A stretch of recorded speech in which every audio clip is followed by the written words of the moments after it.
Hey guys, welcome to another video essay. I have to admit something. I was just trying to film TikToks and I couldn't do it. I don't know what's wrong with me. Hang on. This is really ugly. 1 second. Okay. Also, I tried filming this the other day and it came off incredibly scripted. I just feel like my mind is a foggy mess. My creativity feels incredibly blocked. I can't get my words out properly, and I thought, you know what, Liv, let's just pull it back. Headphones on. This brings me peace. Something that is very dear to my heart, something I'm extremely passionate about and I love dearly, is astrology. I don't know if you know astrology like I know astrology, but let's see. I really got into it in my last year of high school. I had kind of checked out, so I needed something to keep myself occupied, and I would write notes and notes and notes and notes in class. I would finish my work super quick just so I could do my astrology studying. This was all self-driven by me. Those notes continued to be on my walls. I'm sure if you go back to maybe 2017, if there are videos up on my channel, you will surely see a bunch of astrology notes stuck to the wall, the purple wall. I actually don't know where those notes have gone. I would love to see if I still have them in my parents' house. I want to teach you guys how to use astrology to enhance your life. It's not hard. Once you learn the basics, it is just my favorite part of my day. Lots of people say their first morning coffee is their favorite part of the day. My favorite part of the day is reading my horoscope. So I thought we'd pull it back. What even is astrology? Where did it come from? Because it is centuries of knowledge. The very beginning of just observations with celestial events. Obviously, we have a sky above us. People were curious. They wanted to know how that potentially impacted us here on Earth. We love seeing signs and symbols. Well, back in the day, they did too. 2nd millennium BC, Babylonian astrology was created because they were getting messages from carvings inside dead animals. Kind of like how we look at angel numbers today. That was their version of divination. People were trying to make a conscious effort to measure the events going on in the sky because they really believed it had an impact on them here on Earth. It kind of then developed over in Egypt. In 525 BC, we took influence from the Egyptian zodiac.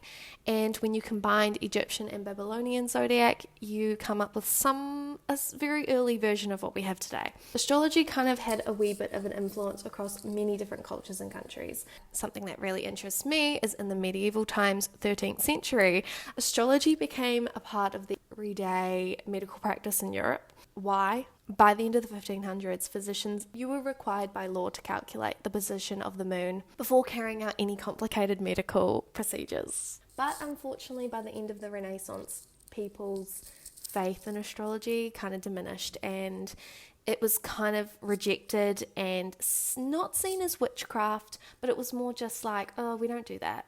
It wasn't seen as a science, not a religion, not magic or astronomy, but it was just kind of like the unused tool in the toolbox. Of course, it developed through other countries and cultures, medieval Jewish astrology, Vedic astrology, and of course, Chinese astrology. I was looking back at the rise, like when did it come back? And of course, we go back to the 60s, late 60s and 70s, where hippie culture was kind of at an all-time high. Everyone wanted to be one with nature, they wanted to be grounded, they wanted to feel kind of one with the universe, and so a lot of astrology came back in this time. And that's where we got this gorgeous illustrations from that era. This is just what I found on a brief research. But what's interesting is when you look at the astrology, why it kind of had a sudden rebirth in this time and era, because Neptune was in Scorpio, so there was a huge rise in occult interest, the taboo, things that weren't traditional. So Scorpio being in Neptune, and Neptune is the planet of dreams, illusions. It's how we fantasize about our world around us. People were looking for an escape. I feel like astrology has been very popular since then, but there's been a really obvious rise. Pisces, Scorpio, Sagittarius, Aquarius, those later signs, they have such a great influence when it comes to the occult, spirituality, mysticism, all of that. So whenever we have those outer planets in those signs, expect there to be a rise in certain hobbies and interests. I feel like we have toned astrology down so it is more digestible for the average person to understand. I was at my crystal shop the other day getting crystals. I was talking to the girl working in the shop, and we were talking about, certain things that you talk about when you're in a crystal shop. And she was telling me about a new psychic that started working there. I was like, oh, that's really cool. Like, I would love to do that. But I would love to read people's charts. She said to me, oh, but everyone can do that. And that's not to say I'm a complete expert, but I have spent so much time. Like, I could probably say when I come home from work, I am likely doing astrology work. I'm studying, I'm writing my own manual because I want to understand it more.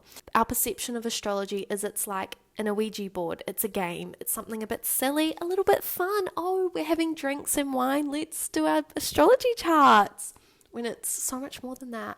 And that's not to say the everyday person can't indulge in astrology, but the way I view astrology is it is enhancing my life, allowing me to meet the higher version of myself and see so much potential that I can strive for and make goals that are realistic and specialize to me and my skills and talents.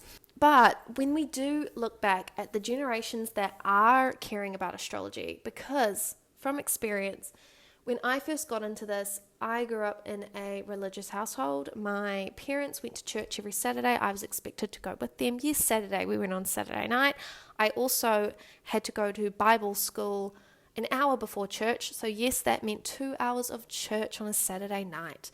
Then I went to a Catholic girls' school, which I could argue was the best thing ever. Loved it. When I started delving into more spiritual practices, I was met with a lot of concern and worry, and it was like I'd brought the devil into our house. My parents were not impressed, and all I can put it down to is I have a Capricorn father and my Aquarius mother who was deeply interested in what I had to say, but she just had to follow lead. Their generation has Pluto in Virgo. So Virgo is, they want to follow systems, they want to follow routines, and you could argue that Virgo is the grounded earth mother, but for them it was not the case. They needed logic, they needed stability. They were pretty freaked out when I started bringing tarot cards into the mix. So when I reference my parents who are Gen X, Pluto in Virgo, millennials have Pluto in Scorpio, so it's at its home planet. And I am a Gen Z by a couple of years, but even I can admit that I think millennials really uprooted astrology in ways that Gen Z have to thank them for. Gen Z's Pluto's in Sagittarius, so we're kind of the freedom seekers. We are more looking at the fundamentals of transforming our belief system, our education, our greater understanding of the world. Let's stop talking about the collective and let's start talking about you and how you can use this. So of course, when you were born, you were given a unique chart, a personalized map of the sky, showing the exact moment and precise position the planets were in the moment you were born. This affects how your energy is manifested and expressed in the world. Certain positions of certain planets in certain signs, in certain aspects, will have an effect on us day to day. It can create very unique energies and events to happen. We've just come out of a Mercury retrograde. Retrogrades are basically just times where we need to kind of slow down. We need to reevaluate. The moon and the sun don't go retrograde, but all the other planets do. Mercury and Mars kind of slow our day to day. I would say they're inner planets, whereas all the other planets retrograde the greater outer parts of our lives. I like comparing astrology to how our menstrual cycles work. I know that when I'm in my luteal phase, it's kind of time to slow down, look after myself, self-care, rest. It's kind of the same when you have several planets in Pisces and a Mercury retrograde and eclipses going on. One thing that I think is one of the most important parts of astrology, if not the most important part of astrology, is your rising sign. The reason why is because that's the energy that you're leading with. It's how you approach your life. If you want to understand more about the layout of your life, start with your rising sign and go down the house system. Look at your houses. The first house, again, is your rising. It's how you show up in the world. It's how you're seen. It's how you make the first step. If you want to know how you're going to make money in the world, look at your second house. That's your finances and feelings of security. Your 10th house, which is your midheaven, is likely what you're going to be known for in this world. Your public image, parts of yourself that need to heal and transform. Look at your 8th house. Also look at your 8th house if you want to know if you're going to have any inheritance. The reason why I love astrology so much is I feel like it's clues and confirmation to my own energy. I know that when I'm stressed that I will completely detach from the world around me. I will not speak to anyone. No one will hear from me because I'm micro-analyzing every little part of myself because of my Aquarius moon. I know that the reason why I have this innate need to live a whimsical spiritual life and be in complete, utter flow with myself is because of my Pisces sun. You can focus on just one part of your chart for the longest period of time and unlock so much new information and understanding about yourself. What I love about astrology is there is no rush. You have a whole lifetime to understand every little part of that chart, and there are things that you can't unlock till you get to a certain point in your life where it all just makes sense. I watched this video this morning. It was of Cheryl Lee talking about how she played Laura Palmer in Twin Peaks. I can read a book now that I read when I was 25, and I can find a whole new meaning in the book. And I can say, that's what that book was about. But is that because the author intended me to do that? Or is that because of the eyes and experience that I'm reading it with? She said that to this day, as a mother, she will go back and watch Fire Walk with me and understand more parts of Laura Palmer than she did when she played the character. And I thought that is such a great way of looking at ourselves as well. Laura Palmer is such a complex character. That's a whole nother conversation. But I thought that was a great way to kind of look at how we view ourselves, and that some things are not ready for us to uncover right now. That'll be something that could happen much later in life. And it's all about divine timing. Everything happens when it's meant to. Astrology is a process of unveiling parts of ourselves, the parts that we want to accept and the parts that we don't. Speaking of things we don't accept, it took me the longest time to love my Aries Mars. And that was because I had this perception of Aries. Aries was a go-getter, it was energized, it was masculine, there was anger fueled with passion, and I just didn't see myself as that or wanted to see myself as that. I wouldn't say I am an overly energetic person. When I explored the people in my life, their birth charts, I began to understand more parts of this sign, and even to the point where I found out my mum also has an Aries Mars. This is why I also love astrology, because I feel like certain things are passed down from your family, which is so weird. There's a whole other different conversation that we can get into another time. When I realized that my Mars was sitting in my 12th house, that's when it kind of all made sense to me.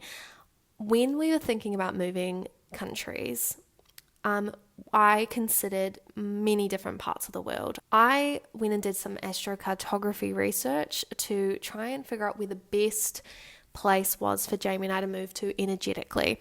And Sydney was the place where it was both harmonious and positive for the both of us. I have my Mars line running through my ascendant. My intuition is so heightened here.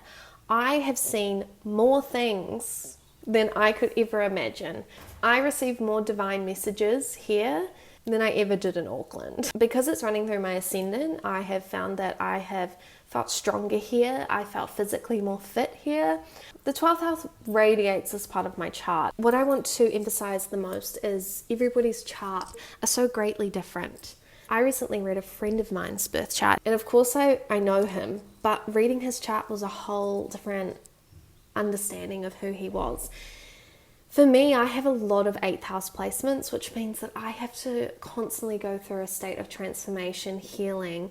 It's very isolating. It's a completely different path to go down than my friend's birth chart, which was very first house heavy. Exploration, curiosity, joy. He had a lot of Leo placements, a lot of Virgo placements. To kind of wrap this up, astrology is centuries of knowledge. Something doesn't go the way that I anticipate it to. There's something I need to learn. There's something I need to revisit. If something makes me vibrate with happiness and joy, then I know I need to keep going down that path and chase after whatever that is. When you're in alignment with your own energy, you are in alignment with the universe. By using astrology, I have managed to connect with my higher self and to attract all the goodness in life that is meant for me. I believe everyone's here to somewhat level up their subconscious, level up their experiences. It's up to us to connect with our inner compass and intuition to live the life we're all here to live. If you would like to know more, please follow along. I would love to keep going with the astrology videos. If you would like to enhance your understanding yourself, here are some websites, apps and creators that I recommend, that I consume on the daily.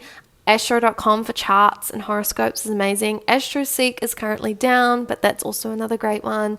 The Pattern app if you want app updates. Learn Astro Human Design on Instagram. Her content is my absolute favorite. She also does TikTok and YouTube updates regularly. Also, if you would like a reading from me, I do virtual readings. I'm kind of still setting that up right now, but feel free to DM me. We can set up a quick reading and I can kind of introduce you to certain parts of your chart. I hope you learned something. I hope this inspired you to kind of go on a journey of understanding and unlocking new parts of yourself. I think you would be surprised by how much you can find through astrology. But yeah, thanks so much for watching. I am so grateful you're here, and I will see you in the next video. Bye.